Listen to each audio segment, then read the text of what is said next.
Bill, thanks for the time. Before we get to the list, give us how you compiled it. Yeah, I mean, this is what, like a lot of those other lists I've done. I mean, you're just combining a whole bunch of kind of disparate factors into one. But I looked at, the general stuff, win percentages, and how many high-level seasons you had. Kind of got my SP Plus ratings involved a little bit.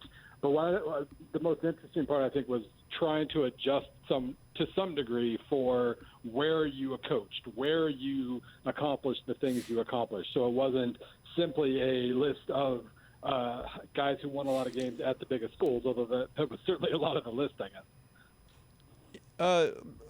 I mean, there's a million things we could quibble about, but I'm curious, just in terms of reaction that you have gotten. Could you share with us where the biggest complaints have come from? The biggest pushback I've gotten, and I really actually did not see this coming, was having Bill Snyder there at eighth? I think eighth overall. Correct. That was a no-brainer to me. With just knowing, having grown up in Big 12 country and knowing what Kansas State was at that point in their history, the fact that they just couldn't find anybody who wanted the job. They'd never finished ranked. They'd been to one bowl. That was just the lowest of the low in terms of power conference programs. For him to have them on the precipice of a national title bid a decade later, it remains one of the most incredible things we're ever going to see. Okay, that's great. That's great. But I've got to listen. I've got to ask you a few things about that. Yeah, Bill. I don't mean to be like an optometrist here, either or. Which. But Bill Snyder better than Joe Paterno, Eddie Robinson, Steve Spurrier, Pete Carroll, and Woody Hayes. I mean, you do follow college football, don't you? Yeah. No, the easy answer would be to say that there are about 15 coaches there that were all basically bunched together really close. But no, I mean, I just saw firsthand what Kansas State was before and after, and that obviously kind of impacted. Hey, Bill, that's great, but a lot of other people have seen Darryl Royal and Woody Hayes and all these coaches, and have got to be going.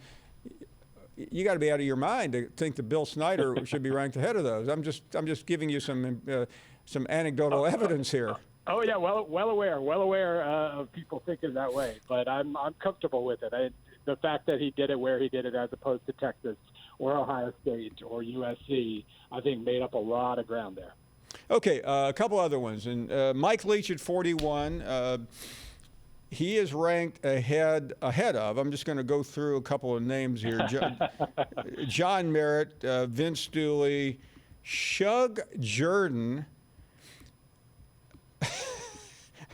Philip Fulmer, John Majors. I mean, it's endless. Explain that one, would you?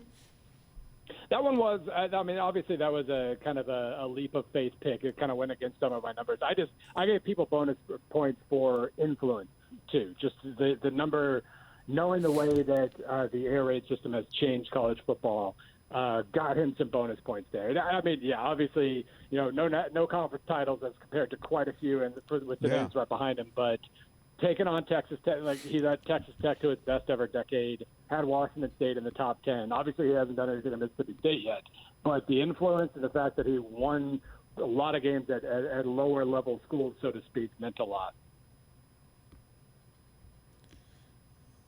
Okay, so you mentioned Snyder, a couple of other, what else have you heard? Because, I mean, I don't want to just go either or. It's your list. I mean, I can do my own list. I'm sure some publication would run it. I don't know which one. But I am curious where you're getting other pushback from.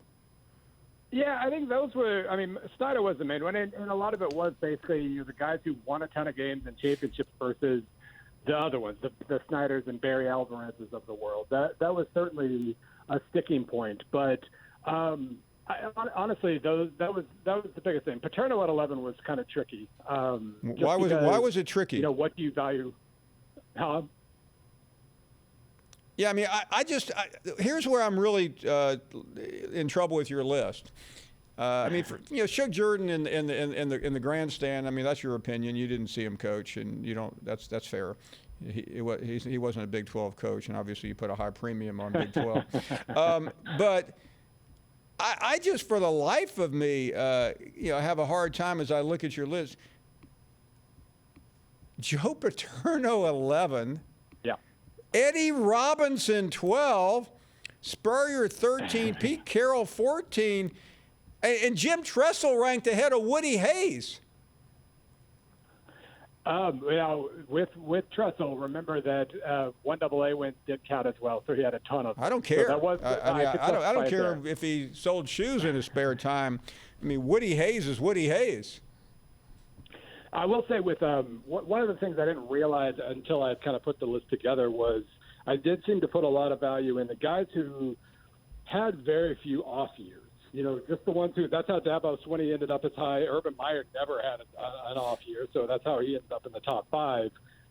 But just the long stretches, guys like Joe Paterno, who were around forever, had a lot of great years and a lot of some 5 and 6s and 7 and 4s. That maybe Hey, by the way, if you don't think camped Urban out Meyer some of had those an off year, you missed his last year at Florida. It almost wrecked the program. Oh, well, no, well, and even then, though, they still won a ton of games. If that was the bad year, then he was pretty good. But, yeah, that was matching together win percentages and kind of year-to-year consistency with volume. Because obviously Paterno and Robinson especially had all the volume in the world when it came to wins and whatnot. It was a tricky experience, but I ended up maybe leaning a little bit more towards the high points and the consistency than maybe I even expected to.